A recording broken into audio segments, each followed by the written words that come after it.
Hello friends, ಹೇಗಿದ್ದೀರಾ? ನಾನು ನಿಮ್ಮ ಆರಾಮದಾನ್. ಫ್ರೆಂಡ್ಸ್, ಎಲ್ಲರೂ ಚೆನ್ನಾಗಿದ್ದೀರಾ ಅನ್ಕೊಳ್ತೇನೆ. ಮತ್ತೆ ಇವತ್ತು ಒಂದು ಮುಖ್ಯವಾದ ವಿಷಯನ ನಿಮ್ಗೆಲ್ಲ ತಿಳಿಸೋಣ ಅಂತ ಈ ವಿಡಿಯೋ ಮಾಡ್ತಾ ಇದ್ದೇನೆ. ಅದಕ್ಕೂ ಮುಂಚೆ ಇನ್ನು ನನ್ನ ಚಾನೆಲ್ ಅನ್ನ ಯಾರೆಲ್ಲ ಸಬ್ಸ್ಕ್ರೈಬ್ ಮಾಡ್ಕೊಂಡಿಲ್ಲ, ಪ್ಲೀಸ್ ಸಬ್ಸ್ಕ್ರೈಬ್ ಮಾಡ್ಕೊಳ್ಳಿ. ಹಾಗೇನೆ ನನ್ನ ವಿಡಿಯೋಸ್ನ ಶೇರ್ ಮಾಡೋ ಮುಖಾಂತರ ನನಗೆ ಸಪೋರ್ಟ್ ಮಾಡಿ ಅಂತ ತಮ್ಮಲ್ಲಿ ಕೇಳ್ಕೊಳ್ತಾ, ಟೈಮ್ ವೇಸ್ಟ್ ಮಾಡೋದು ಬೇಡ, ನಾವು ವಿಡಿಯೋಗೆ ಹೋಗೋಣ. ಫ್ರೆಂಡ್ಸ್, ಇವತ್ತು ಏನಂತ ಅಂದ್ರೆ, ನಮ್ಮ ಕರ್ನಾಟಕ ಸರ್ಕಾರ ಏನು ಹೊಸ ಯೋಜನೆಗಳನ್ನ ಮಾಡ್ತಾ ಇದೆ. ಯಾವುದೇ ಯೋಜನೆ ಕೂಡ ಕಾರ್ಯರೂಪಕ್ಕೆ ಅದನ್ನ ಕರೆಕ್ಟ್ ಆಗಿ ತಂದ್ರು ಕೂಡ ಅವ್ರ ಕೈಲಿ ಅದನ್ನ ಮೇಂಟೈನ್ ಮಾಡೋದಕ್ಕಾಗ್ತಾ ಇಲ್ಲ. ಅದಕ್ಕೆ ಒಂದು ಮೇಜರ್, ಒಂದು ತುಂಬಾನೇ ಮುಖ್ಯವಾದ ಉದಾಹರಣೆನ ನಾವು ಈ ವಿಡಿಯೋದಲ್ಲಿ ನೋಡೋಣ. ಯಾಕಂತ ಅಂದ್ರೆ, ಇವತ್ತು ಜನಗಳನ್ನ ಯಾವ ತರ ಆಟ ಆಡಿಸ್ತಿದ್ದಾರೆ ಅಂತಂದ್ರೆ, ಇವರು ಜನಗಳ ಜೀವನದ ಜೊತೆ ಯಾವ ತರ ಆಟ ಆಡ್ತಿದ್ದಾರೆ ಅಂತ ಅಂದ್ರೆ ಅದು ಹೇಳಲಿಕ್ಕೂ ತೀರ್ದು. ಯಾಕಂದ್ರೆ ಫ್ರೆಂಡ್ಸ್, ಇವರಿಗೆ ಬಡವರ ಕಷ್ಟ ಗೊತ್ತಾಗಲ್ಲ ಇವರಿಗೆ. ಯಾಕಂದ್ರೆ ಇವರು ಈ ಖಾತಾ ಅನ್ನೋ ಒಂದು ಕಾನ್ಸೆಪ್ಟ್ ಅನ್ನ ತಗೊಂಡ್ ಬಂದು ಜನಗಳಿಗೆ ಎಷ್ಟು ತೊಂದರೆ ಮಾಡಿಟ್ಟಿದ್ದಾರೆ ಅಂತ ಅಂದ್ರೆ ಅದು ಹೇಳಲಿಕ್ಕೂ ತೀರ್ದು. ಯಾಕಂದ್ರೆ ಬೇರೆಯವ್ರಿಗೆ ಟ್ರಾನ್ಸ್ಫರ್ ಮಾಡೋ ತರ ಇಲ್ಲ, ಅದ್ರ ಮೇಲೆ ಲೋನ್ ತಗೊಳ್ಳೋ ತರ ಇಲ್ಲ, ಯಾರಿಗಾದ್ರೂ ನಾವು ಮಾರ್ತೀವಿ ಅನ್ನೋ ತರ ಇಲ್ಲ, ಏನೇನು ಮಾಡಂಗಿಲ್ಲ. ಆಸ್ತಿ ಇದೆ, ಡಾಕ್ಯುಮೆಂಟ್ ನೋಡ್ಕೊಂಡು ಡೈಲಿ ಖುಷಿ ಪಡ್ಬೇಕು ನಾವು, ಅಷ್ಟೇನೇನೆ. ಅಷ್ಟು ಬಿಟ್ರೆ ಬೇರೆ ಇನ್ನೇನು ಮಾಡೋದಕ್ಕೆ ಆಗ್ತಾ ಇಲ್ಲ. ಯಾವುದೇ ಒಂದು ಯೋಜನೆಯನ್ನ ತಗೊಂಡ್ ಬರ್ಬೇಕು ಅಂತ ಅಂದ್ರೆ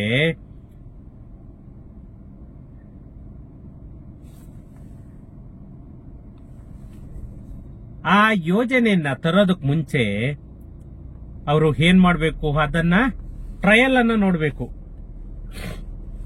ಇವಾಗ ಯಾವುದೇ ಒಂದು ಮೂವಿ ಬಿಡ್ಬೇಕಂದ್ರೂ ಕೂಡ ಟ್ರೈಲರ್ ಬಿಟ್ಟೇನೇನೆ ಆಮೇಲೆ ಹಿಟ್ ಮಾಡೋದು. ಯಾಕೇಳಿ, ಆ ಟ್ರೈಲರ್ ಅಲ್ಲೇನೆ ನಿಮ್ಗೆ ಪಕ್ಕಾ ಅದು ಮೂವಿ ಏನಾಗುತ್ತೆ ಅನ್ನೋದನ್ನ 100% ಗೊತ್ತಾಗುತ್ತೆ ನಮ್ಗೆ. ಅದೇ ತರನೇ ಯಾವುದೇ ಒಂದು ಪ್ರಾಜೆಕ್ಟ್ ಅನ್ನ ಇವರು ಸ್ಟಾರ್ಟ್ ಮಾಡಬೇಕು, ಒಂದು ಯೋಜನೆಯನ್ನ ಸ್ಟಾರ್ಟ್ ಮಾಡಬೇಕು ಅಂದ್ರೆ ಅದನ್ನ ಪ್ರೀ ಪ್ಲಾನ್ಡ್ ಆಗಿ ಇವರೆಲ್ಲಾನು ಚೆಕ್ ಮಾಡ್ಕೋಬೇಕು, ಆಮೇಲೆ ಕಾರ್ಯಗತಕ್ಕೆ ತರಬೇಕು. ಇವಾಗ ಅದೇ ತರ ಮಾಡಿನೇನೆ, ಒಂದು ಟ್ರಯಲ್ ಮಾಡಿನೇ ಇವರು ಒಂದು ಎಡವಟ್ಟನ್ನ ಮಾಡ್ಕೊಂಡಿದ್ದಾರೆ ನಮ್ಮ BBMP ಅವರು. ಯಾಕಂದ್ರೆ ಈ ಖಾತನ್ನ 2022 ನಲ್ಲೇನೆ ಇವರು ಟ್ರಯಲ್ ಮಾಡಕ್ ಹೋಗಿದ್ದಾರೆ. ಆ ಟ್ರಯಲ್ ಮಾಡಕ್ ಹೋಗಿ ಸುಮಾರು ಹತ್ತತ್ರ 30,000 ಖಾತಾಗಳು, ಜಾಗಗಳಿಗೆ ಇವಾಗ ಎಡವಟ್ಟಾಗ್ತಾ ಇದೆ. ಅವನ್ನೆಲ್ಲಾನು ಇವಾಗ ನಕಲು, ಇವು ಡೂಪ್ಲಿಕೇಟ್ ಅಂತಂದೇಳಿ ಬರೋ ಚಾನ್ಸಸ್ ಇದೆ ಅಂತಂದೇಳ್ಬಿಟ್ಟು ಹೇಳ್ತಾ ಇದ್ದಾರೆ. ಯಾಕಂದ್ರೆ ಇಲ್ಲಿ ನಮ್ಮ ಬೆಂಗಳೂರಲ್ಲಿ ಹತ್ತತ್ರ ಸುಮಾರು 224 ಲಕ್ಷ ಪ್ರಾಪರ್ಟಿಗಳಿಗೆ ಖಾತಾ ಹಾಕ್ಬೇಕು. ಆ ಖಾತಾಗಳಿಗೆ ಇವರು ಯಾವ ತರ ಟ್ರಯಲ್ ಮಾಡಿದ್ರು, ಎಷ್ಟು ಇವಾಗ ಖಾತಾ ಆಗಿದೆ, ಇನ್ನು ಎಷ್ಟಾಗಬೇಕು ಅನ್ನೋದನ್ನ ನಾವು ನೋಡೋಣ ಬನ್ನಿ.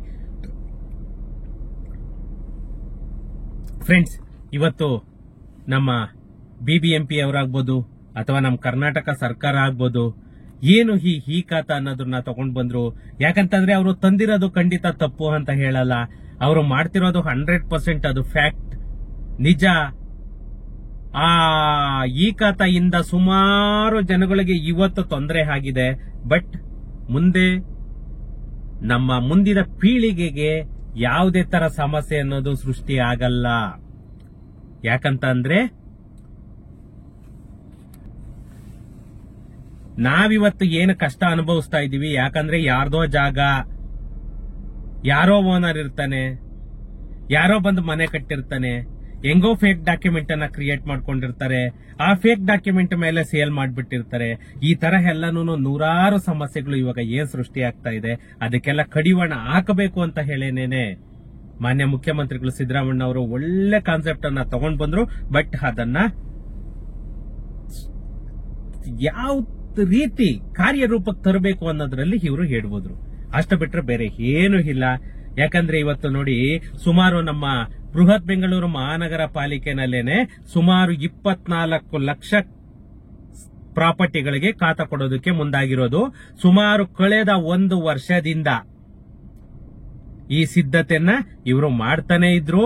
ಇವಾಗ ಏನು ಈ ಖಾತಾ ಅನ್ನೋದನ್ನ ನಮ್ಮ ಬಿಬಿಎಂಪಿ ಲಿಮಿಟ್ ಸ್ಟಾರ್ಟ್ ಆಯ್ತು, ಅಲ್ಲಿಂದ ಇಲ್ಲಿವರೆಗೂ ಸುಮಾರು ಹತ್ತತ್ರ ನನಗೆ ಗೊತ್ತಿರೋ ತರ 8 ತಿಂಗಳಿಂದ ಇವರು 3.5 ಲ್ಯಾಕ್ ಪ್ರಾಪರ್ಟಿಗಳಿಗೆ ಮಾತ್ರನೇನೆ ಇವರು ಖಾತೆ ವಿತರಣೆ ಮಾಡಿದ್ದಾರೆ. ಇವರು ಏನು ಈ ಖಾತೆ ವಿತರಣೆ ಮಾಡಿದರೆ ಅದೆಲ್ಲನೂ 100% ಅವರಿಗೆ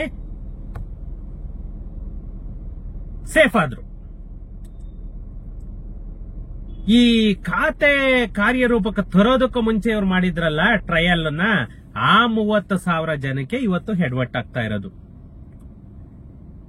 ಇಡೀ ಕರ್ನಾಟಕದಲ್ಲಿ ಇವತ್ತು ಪುರಸಭೆ ಆಗ್ಬೋದು, ನಗರಸಭೆ ಆಗ್ಬೋದು, ನಮ್ಮ ಬಿಬಿಎಂಪಿ ಆಗ್ಬೋದು, ಎಲ್ಲೆಲ್ಲಿ ಡಿಜಿಟಲೀಕರಣ ಅನ್ನೋದನ್ನ ಶುರು ಮಾಡಿದರೆ ಅಲ್ಲೆಲ್ಲ ಕಡೆಗೂ ಇವರು ಟ್ರಯಲ್ ಮಾಡಿ ಅದನ್ನ ಚೆಕ್ ಮಾಡಿ ಇದ್ ಮಾಡಬೇಕಾಗಿತ್ತು.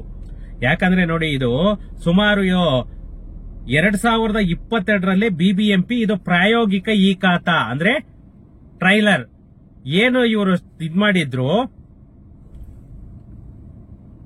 ಆ ಟ್ರೈಲರ್ ಇ ಖಾತನ್ನೇನೆ ಪ್ರಾಯೋಗಿಕ ಇ ಖಾತಾ ಏನು ವಿತರಣೆ ಮಾಡಿದ್ರು ಸುಮಾರು 30,000 ಸೈಟ್ಗಳಿಗೆ ಅವರೆಲ್ಲರೂ ಇವತ್ತು ಸಂಕಷ್ಟನ ಅನುಭವಿಸಬೇಕು. ಆ ತರ ಆಗಿದೆ. ಯಾಕಂತ ಅಂದ್ರೆ ನಮ್ಮ ಬೃಹತ್ ಬೆಂಗಳೂರು ಮಹಾನಗರ ಪಾಲಿಕೆನಲ್ಲಿ ಏನು ಈ ಖಾತಾ ಕಡ್ಡಾಯ ಆಗಿದೆ, ಏನು ಈ ಖಾತೆಗಳನ್ನ ವಿತರಣೆ ಮಾಡ್ತಾ ಇದ್ದಾರೆ, ಅದು ಯೋಜನೆಯನ್ನ ಕಾರ್ಯರೂಪಕ್ಕೆ ತರೋದಕ್ಕೂ ಮುಂಚೆನೇನೆ 2022ರಲ್ಲೇನೆ ಎಲ್ಲ ಡಾಕ್ಯುಮೆಂಟ್ ಅನ್ನ ಕಲೆಕ್ಟ್ ಮಾಡಿಕೊಂಡು ಆ ಡಾಕ್ಯುಮೆಂಟ್ ಗಳನ್ನೆಲ್ಲ ಸ್ಕ್ಯಾನ್ ಮಾಡಿತ್ತು. ಅದರಲ್ಲಿ ಅಂದಾಜಿನ ಪ್ರಕಾರ 30,000 ಆಸ್ತಿಗಳ ದಾಖಲೆಗಳನ್ನ ಇವರು ಸ್ಕ್ಯಾನ್ ಮಾಡಿ ಖಾತೆ ಮಾಡಿದ್ರು.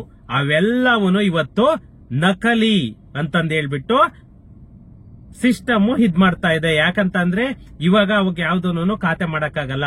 ಅವಾಗೇನು ಡಮ್ಮಿ ಖಾತಾ ಅಂತಂದೇಳಿ ಮಾಡಿದ್ರು, ಆ ಡಮ್ಮಿ ಖಾತಾನೇನೆ ಇವತ್ತು ಡೂಪ್ಲಿಕೇಟ್ ಅನ್ನೋ ಬರೋ ಒಂದು ಚಾನ್ಸಸ್ ಇದೆ ಅಂತಂದೇಳ್ಬಿಟ್ಟು ಇಲ್ಲಿ ಎಕ್ಸ್ಪರ್ಟ್ಸ್ ಹೇಳ್ತಿರೋದು. ಇವಾಗ ನೋಡಿ, ಈ ಪ್ರಾಪರ್ಟಿಗಳು ಯಾವ್ದು ಇವರು ಈ ಟ್ರೈಲರ್ ನೋಡಿ ಇದ್ ಮಾಡಿದ್ರು ಅವು ಎಲ್ಲವನ್ನೂ ನೀವು ಯಾವುದೇ ಸಬ್ ರಿಜಿಸ್ಟರ್ ಆಫೀಸಿಗೆ ತಗೊಂಡೋದ್ರು ಕೂಡ ಡೂಪ್ಲಿಕೇಟ್, ಅವನ್ನ ಹಸ್ತಾಂತರ ಮಾಡೋದಕ್ಕಾಗಲ್ಲ. ಆ ದಾಖಲೆಗಳು ನೀವು ಸಬ್ಮಿಟ್ ಮಾಡಿರೋದು ಪಕ್ಕ ಇಲ್ಲ. ಇದಕ್ಕೆ ಇವಾಗ ಮತ್ತೆ ಡಾಕ್ಯುಮೆಂಟ್ ಎಲ್ಲಾನು ಅಪ್ಲೋಡ್ ಮಾಡಬೇಕು. ಆವಾಗ ಇವ್ರು ಏನೂ ಕರೆಕ್ಟ್ ಆಗಿ ಅಪ್ಲೋಡ್ ಮಾಡಿ ಈ ಆಸ್ತಿನಲ್ಲಿ ಕರೆಕ್ಟ್ ಆಗಿ ಇವರು ಯಾವುದೇ ಡಾಕ್ಯುಮೆಂಟ್ ಅನ್ನ ಅಪ್ಲೋಡ್ ಮಾಡದೆ ಇವರು ಈ ಖಾತಾವನ್ನ ತಗೊಂಡಿದ್ದಾರೆ. ಅದೇನಾಗಿದೆ, ಇವತ್ತು ಆ PID ನಂಬರ್ ಹಾಕಿದ್ರೆ ಸಬ್ ರಿಜಿಸ್ಟರ್ ಅಲ್ಲಿ ಓಪನ್ ಆಗ್ತಾ ಇಲ್ಲ. ಆ ಸಬ್ ರಿಜಿಸ್ಟರ್ ಅಲ್ಲಿ ಓಪನ್ ಆಗದೆ ಇರೋದು ಖಾತಾ ಇಟ್ಕೊಂಡ್ರೆಷ್ಟು ಬಿಟ್ರೆಷ್ಟು. ಇವಾಗ ನೀವು ಸೇಲ್ ಮಾಡ್ಬೇಕು, ಹೆಂಗ್ ಮಾಡ್ತೀರಾ? ಒಂದು ಗಿಫ್ಟ್ ಡೀಡ್ ಮಾಡ್ಬೇಕು, ಹೆಂಗ್ ಮಾಡ್ತೀರಾ? ಒಂದು ವಿಲ್ ಮಾಡ್ಬೇಕು, ಹೆಂಗ್ ಮಾಡ್ತೀರಾ? ಏನೇ ಮಾಡ್ಬೇಕಂದ್ರೆ ಕೂಡ ನಿಮ್ಗೆ ಈ ಖಾತಾ ಅಲ್ಲಿ ಓಪನ್ ಆಗ್ಬೇಕು. ನಿಮ್ದು ಏನ್ PID ನಂಬರ್ ಬರುತ್ತೆ ಆ PID ನಂಬರ್ ಓಪನ್, ಆ PID ನಂಬರ್ ಹಾಕಿದ ತಕ್ಷಣ ಇಡೀ ನಿಮ್ ಜಾತಕ ಎಲ್ಲ ಬಂದು ಓಪನ್ ಆಗ್ಬೇಕು.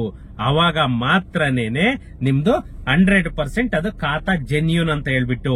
ಅದಕ್ಕೆ ನಾನು ಯಾವುದೇ ಖಾತಾ ಮಾಡ್ಕೊಡ್ಬೇಕಾದ್ರೂ ಕೂಡ ನಾನು ಮುಂಚೆ ಅಮೌಂಟ್ ತಗೊಳ್ಳಲ್ಲ. ಖಾತೆ ಮಾಡ್ಬಿಟ್ಟು ಆಮೇಲೆ ನಾನು ದುಡ್ಡನ್ನ ಕೇಳ್ತೇನೆ. ಯಾಕಂದ್ರೆ ಅವರು ಆ ವೆಬ್ಸೈಟಿಗೆ ಹೋಗ್ಬಿಟ್ಟು ಅವರು ಈ ಖಾತನ್ನ ಚೆಕ್ ಮಾಡ್ಕೊಂಡು ಇದೆಲ್ಲಾನು ಪಕ್ಕಾ ಇದೆ ಅಂತ ಹೇಳಿದ್ದಾದ್ಮೇಲೆನೆ ನಾನು ಅಮೌಂಟ್ ಅನ್ನ ತಗೊಳ್ಳೋದು. ಯಾಕೇಳಿ, ಅಧಿಕಾರಿಗಳು ಮಾಡಿದ ತಪ್ಪನ್ನ ನಾವು ಮಾಡಬಾರ್ದು. ನೋಡಿ, ಅವರೇ ಒಪ್ಕೊಂಡಿದ್ದಾರೆ ಇದು 30,000 ಖಾತಾಗಳು ಕೂಡ ಇದು ಪ್ರಾಬ್ಲಮ್ ಆಗುತ್ತೆ. ಅದು ಏನಿದೆ ಅದನ್ನ ಆ ಲೋಪದೋಷನ ನಾವು ಪರಿಹಾರ ಮಾಡಿ ಕೊಡ್ತೇವೆ ಅನ್ನೋ ಒಂದು ಭರವಸೆನ ಕೂಡ ಇವಾಗ ಬಿಬಿಎಂಪಿ ಅಧಿಕಾರಿಗಳಾಗ್ಬೋದು ಅಥವಾ ಬಿಬಿಎಂಪಿ ಕಮಿಷನರ್ ಆಗ್ಬೋದು ಅದನ್ನ ಹೇಳ್ತಿದ್ದಾರೆ. ಬಟ್ ಇವಾಗ ಆ 30,000 ಸೈಟ್ಗಳು ಕೂಡ ಇವತ್ತು ಅವ್ರು ಏನು ಮಾಡಕ್ಕಾಗಲ್ಲ. ಆ ಪರಿಸ್ಥಿತಿಗೆ ಈ ನಮ್ಮ ಇಂಜಿನಿಯರ್ಸ್ ಎಡವಟ್ಟು ಮಾಡಿ ಇಟ್ಟಿದ್ದಾರೆ ಬಿಬಿಎಂಪಿ ಅವರು. ಯಾಕಂದ್ರೆ ಆ ಸಾಫ್ಟ್ವೇರ್ ಡೆವಲಪ್ಮೆಂಟ್ ಮಾಡ್ಬೇಕಂದ್ರೆ ಅಷ್ಟು ಈಸಿಯಾಗಿ ಇದಿಲ್ಲ. ಆ ಸಾಫ್ಟ್ವೇರ್ ಡೆವಲಪ್ಮೆಂಟ್ ಮಾಡಿದಾದ್ಮೇಲೆ ಅದನ್ನೆಲ್ಲ ಪ್ರಯೋಗ ಮಾಡಬೇಕು. ಇವಾಗ ಆ ಪ್ರಾಯೋಗಿಕ ಖಾತೆಗಳಿಗೇನೆ ಇವ್ರು ಏನು ಪ್ರಯೋಗ ಮಾಡಿದ್ರು ಆ ಪ್ರಯೋಗ ಮಾಡಿರೋ ಖಾತೆಗಳೇ ಇವಾಗ ಎಫೆಕ್ಟ್ ಹೊಡಿತಾ ಇರೋದು ಪಾಪ. ಆ 30,000 ಸೈಟ್ಗಳು ಓನರ್ಗಳ ಕತೆ ಏನಾಗ್ಬೇಕು. ಇವಾಗ ಅವ್ರಿಗೆ ಯಾವ್ದೋ ಒಂದು ಎಮರ್ಜೆನ್ಸಿ ಮೆಡಿಕಲ್ ಇದೆ ಬಂತು, ಒಂದು ಎಮರ್ಜೆನ್ಸಿ ಮದ್ವೆ ಮಾಡ್ಬೇಕು, ಆ ತರ ಬಂತು, ಅವಾಗ ಏನ್ ಮಾಡ್ತಾರೆ ಪಾಪ. ಈ ತರ ಪ್ರಾಬ್ಲಮ್ಗಳೆಲ್ಲಾನು ಕ್ರಿಯೇಟ್ ಆಗ್ಬಾರ್ದು ಅಂತಂದ್ರೆ ಅಧಿಕಾರಿಗಳು ಮುಂದಾಲೋಚನೆ ಮಾಡಬೇಕು. ಎಕ್ಸ್ಪರ್ಟ್ಸ್ ಹತ್ರ ಅವ್ರನ್ನೆಲ್ಲಾನು ಸಾಫ್ಟ್ವೇರ್ ಅನ್ನೆಲ್ಲಾನು ಡೆವಲಪ್ಮೆಂಟ್ ಮಾಡಿಸ್ಬೇಕು. ಅವಾಗ ಮಾತ್ರನೇನೆ ಇದೆಲ್ಲಾನು ಸರಿ ಹೋಗೋದಕ್ಕೆ ಸಾಧ್ಯ. ಅದ್ರಿಂದ ಯಾರೇ ಮಾಡಿಸ್ಕೊಳ್ಬೇಕಂದ್ರೂ ಕೂಡ ಖಾತೆ ಮಾಡಿಸುವಾಗ ಪ್ರತಿಯೊಂದು ಕೂಡ ಚೆಕ್ ಮಾಡ್ಕೊಳ್ಳಿ. ಪ್ರತಿಯೊಂದು ಕೂಡ ಚೆಕ್ ಮಾಡ್ಕೊಂಡು ಎಲ್ಲ ಕರೆಕ್ಟ್ ಇದೆಯಾ, ಎಲ್ಲ ಕರೆಕ್ಟ್ ಇದ್ರೆ ಮಾತ್ರನೇನೆ ಅದನ್ನ ನೀವು ಪ್ರಿಂಟ್ಔಟ್ ತಗೊಳ್ಳಿ. ಇಲ್ಲ ಅಂತಂದ್ರೆ ಇಮ್ಮಿಡಿಯೇಟ್ ನೀವು ತಿದ್ದುಪಡಿಗೆ ಇದು ಮಾಡಿಕೊಂಡು ಕರೆಕ್ಷನ್ ಮಾಡಿಸ್ಕೊಂಡು ಕ್ಲಿಯರ್ ಮಾಡ್ಕೊಳ್ಳಿ. ಯಾರಿಗಾದ್ರೂ ಬೇಕಿತ್ತು ಅಂತ ಅಂದ್ರೆ ನಾನು ನಗರಸಭೆ, ಪುರಸಭೆ, ಬಿಬಿಎಂಪಿ ಎಲ್ಲೇ ಇದ್ರು ಕೂಡ ನಾನು ಮಾಡಿ ಕೊಡ್ತೀನಿ. ಏನೇ ಡಾಕ್ಯುಮೆಂಟ್ ಏನಾದ್ರೂ ನಿಮ್ಗೆ ಅಲ್ಲಿ ARO ಏನಾದ್ರು ಮಾಡ್ತಾ ಇಲ್ಲ ಇದು ಅಂತ ಅಂದ್ರೆ ಹೇಳಿ ನಾನು ಮಾಡಿಸಿಕೊಡ್ತೇನೆ. ಅದಕ್ಕೆ ನಾಮಿನಲ್ ಅಮೌಂಟ್ ನಾನು ಚಾರ್ಜ್ ಮಾಡ್ತೇನೆ. Okay, thank you. ನೆಕ್ಸ್ಟ್ ವಿಡಿಯೋದಲ್ಲಿ ಸಿಗೋಣ.